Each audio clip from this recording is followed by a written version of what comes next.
Tengah ya teman-teman.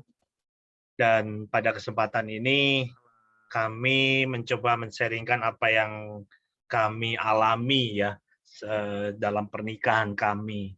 Dan tentunya pernikahan kami bukan sesuatu hal yang sempurna, tapi kami terus belajar teman-teman bahwa setiap kejadian, setiap apa yang kami alami boleh menjadi berkat dan boleh menjadi renungan buat kami untuk kami melangkah lebih baik.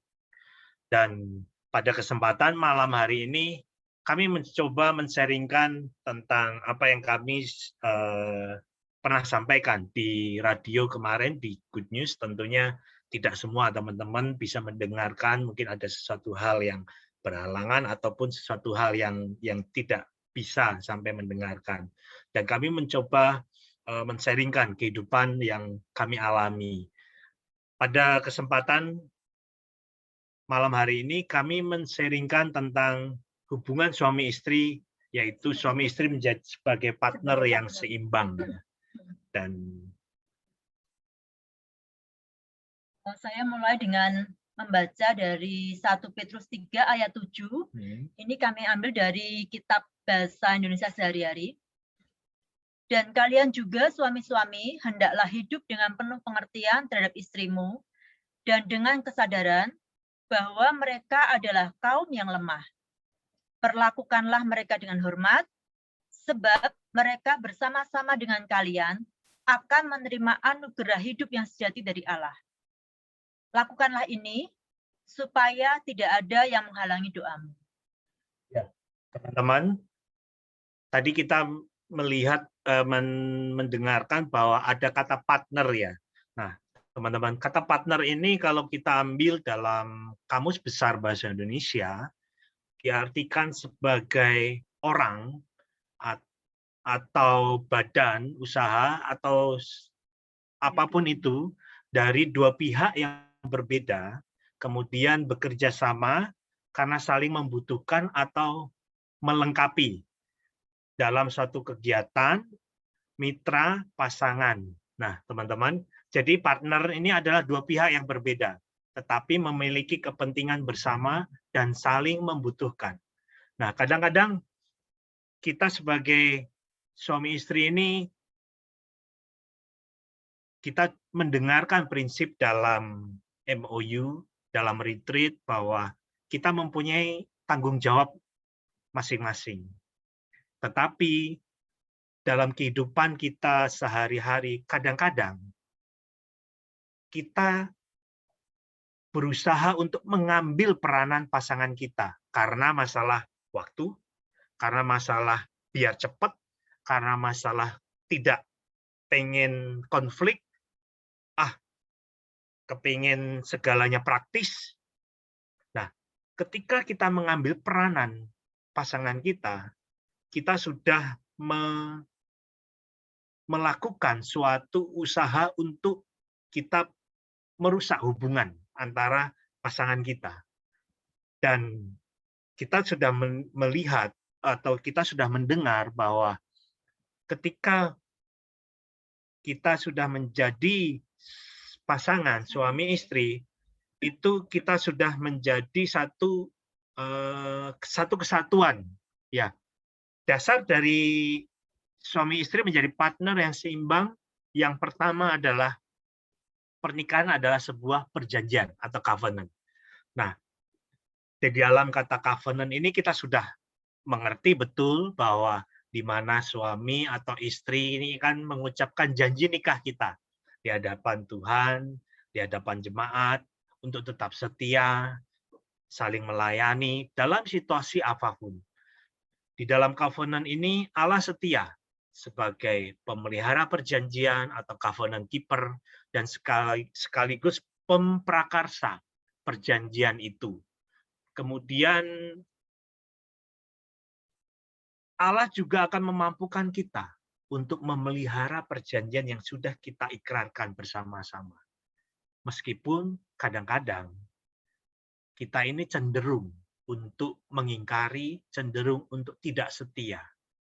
Nah, perjanjian ini atau covenant ini kita dibuat saling terikat dalam suatu hubungan pernikahan.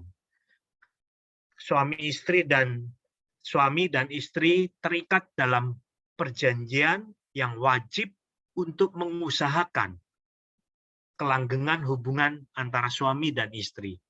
Kemudian kita juga melihat dalam 1 Korintus 7 ayat 3-4 bahwa masing-masing pasangan saling menyerahkan seluruh miliknya, termasuk harta, bahkan tubuhnya, bahkan semua hal yang menyangkut pribadinya.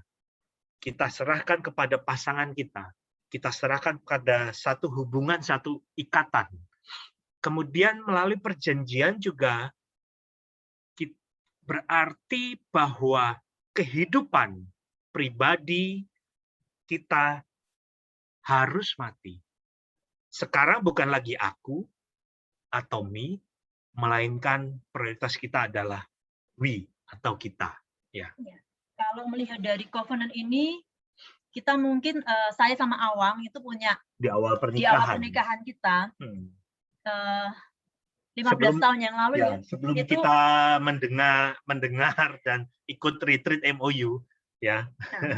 Kita pernah melanggar perjanjian covenant di awal itu. Karena waktu itu saya juga berpikir bukan berarti kita bercerai tidak, tetapi saya waktu itu berusaha untuk menghindari konflik.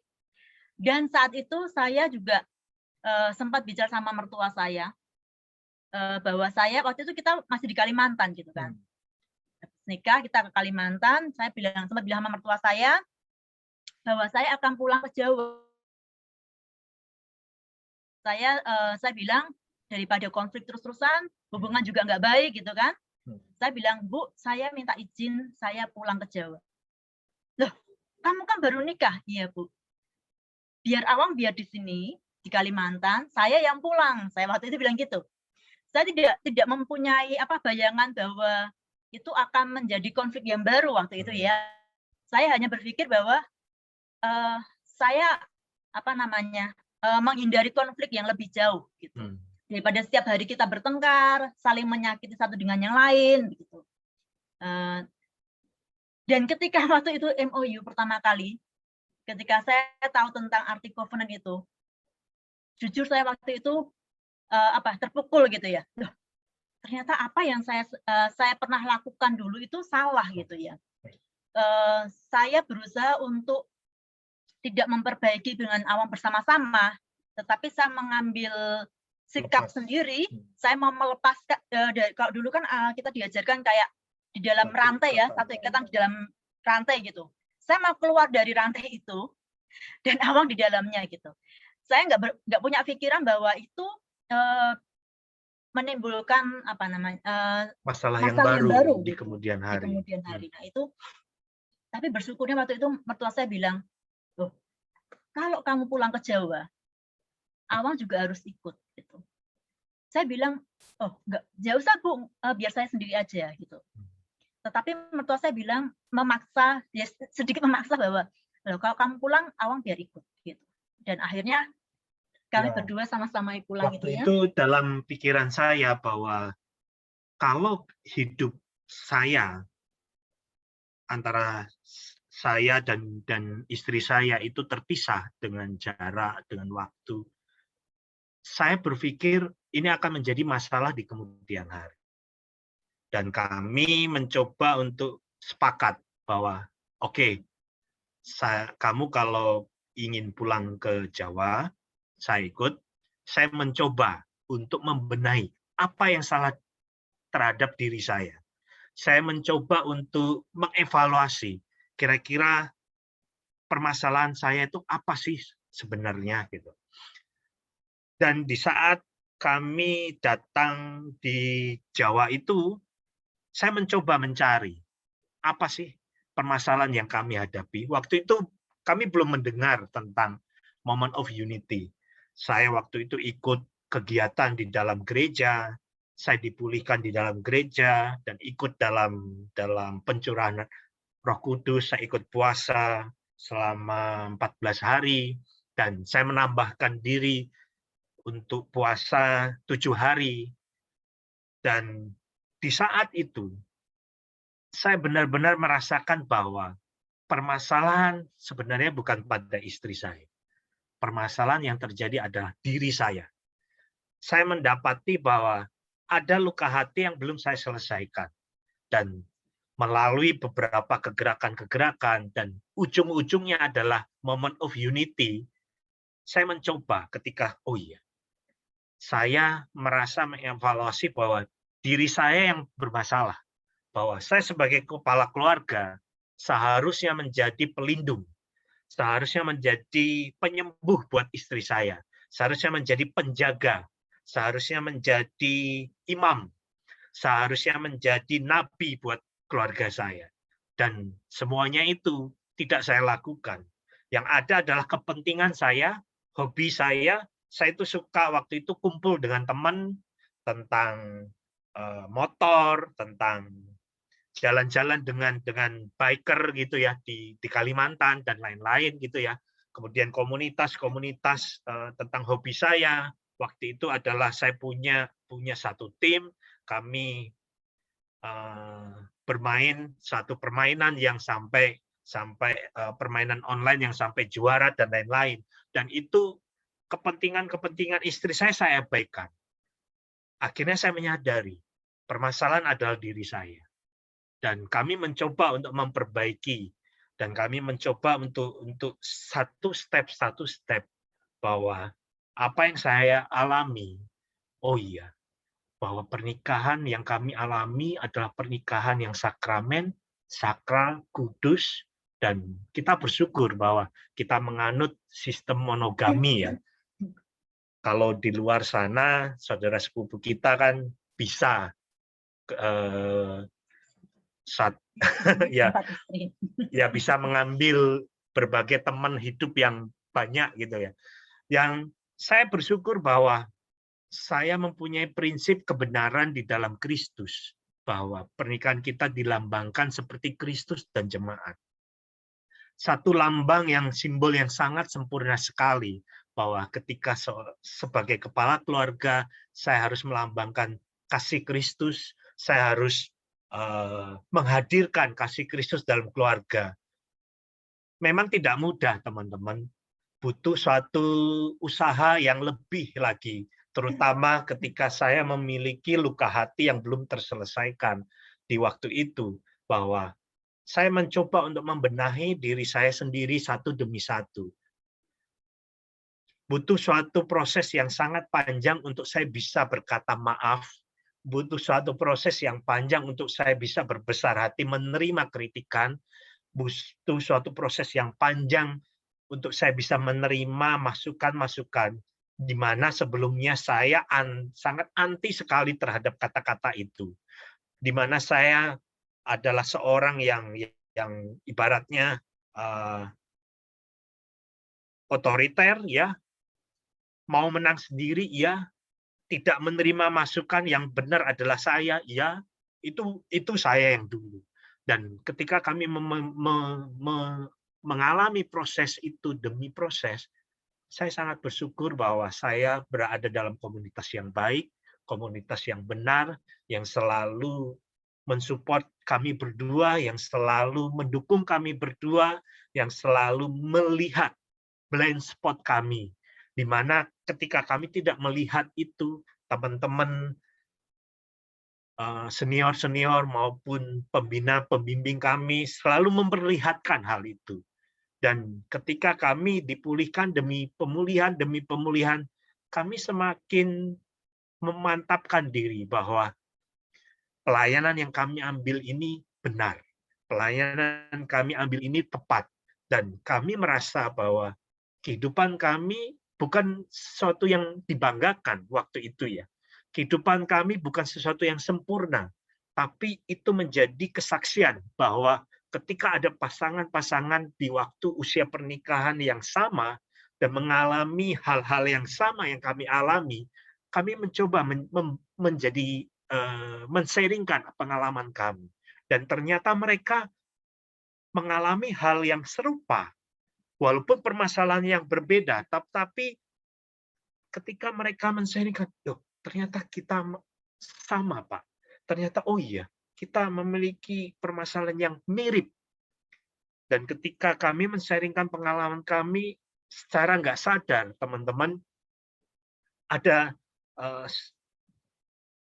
pasangan-pasangan yang lain yang walaupun kita tidak tahu ketika mereka mengalami pergumulan atau struggle tentang hubungan suami istri, ketika mereka memulai untuk mencari jati diri tentang hubungan suami istri yang kita tidak ngerti apakah pasangan kita ini benar-benar mengasihi kita atau tidak, benar-benar tulus mengasihi kita atau tidak, karena kita baru pertama kali dipertemukan dalam satu ikatan pernikahan, dan kita tidak tahu apakah hubungan ini akan terus berjalan seterusnya atau tidak. Tapi saya yakin dan percaya ketika kita meletakkan hubungan pernikahan kita dalam satu hubungan covenant, dan kita menghadirkan Tuhan Yesus di dalam kehidupan pernikahan kita, saya yakin dan percaya kita akan dimampukan Tuhan. Nah, teman-teman, saya tambahkan memang teman-teman belajar untuk melepaskan me itu susah, terutama mungkin saya dan Awang ya, nggak tahu kalau teman-teman yang lain mungkin mudah ya. Tapi untuk untuk kata we ini, kami untuk memposisikan kita berdua ini memprioritaskan we itu bagi kami belajar prosesnya panjang sekali. Dan kami jatuh bangun di sana. Karena mungkin saya juga mikir apakah karena saya dan Awang mempunyai umur yang beda-beda, nggak beda jauh gitu ya. Jadinya kan itu sama. Sangat tinggi. Ya, kita berdua sangat tinggi begitu. Itu sih. Kadang-kadang istri saya itu kalau terlalu antusias, dia itu selalu mengalihkan perhatian saya dengan hal-hal yang sangat mengganggu saya. Tentang komen-komennya, tentang apapun hal itu, terutama salah satu contoh di awal kita mulai usaha, memulai usaha di tahun 2016-2015 ya, istri saya itu terlalu, memang dia punya pengalaman di mana dia sebagai salah satu pimpinan dalam pekerjaannya dia, di latar belakangnya dia gitu kan. Ketika dia membawa itu dalam satu hubungan kami, dia secara tidak sadar bahwa maunya dia itu harus diturutin. Contoh tentang pengaturan letak AC, pengaturan tentang letak kipas, pengaturan tentang layout dari mesin dan lain-lain. Maunya dia tuh harus, bukan harus sih, maunya dia itu dia terlalu dominan untuk mengatur itu. Dan dia lupa bahwa saya juga pimpinan di sana. Ketika dia menginstruksi, ketika dia menyampaikan sesuatu hal di mata staf saya menjadi, kok seperti ini ya? Dan beruntung saya menahan diri. Dan beruntung saya sudah dipulihkan, teman-teman. Saat itu saya mencoba menahan diri. Dan ketika pulang, ketika sampai di rumah, saya menunjukkan hal itu kepada istri saya. Sebentar, saya mau bicara hal yang serius. Saya bilang, kamu tadi mengatur begini-begini. Kamu nggak tahu. Aku juga pimpinan di sana loh. Kamu seolah-olah itu merendah. Saya merasa bahwa kalau mengambil alih gitu loh, peranan sebagai saya sebagai pimpinan di tempat usaha saya, di tempat usaha kami maksud kami, dan itu di hadapan staf saya dengan nada yang agak intonasi yang cukup tinggi, dan saya menegur dia dengan saya belajar untuk menegur dia dengan kasih. Dan ini sesuatu yang mujizat buat saya, terutama saya sebagai seorang yang dominan, saya seorang yang ibaratnya tidak pengen dikalahkan. Untuk menerima hal itu tidak mudah, teman-teman. Butuh kasih Kristus, butuh pertolongan Roh Kudus untuk menerima hal itu.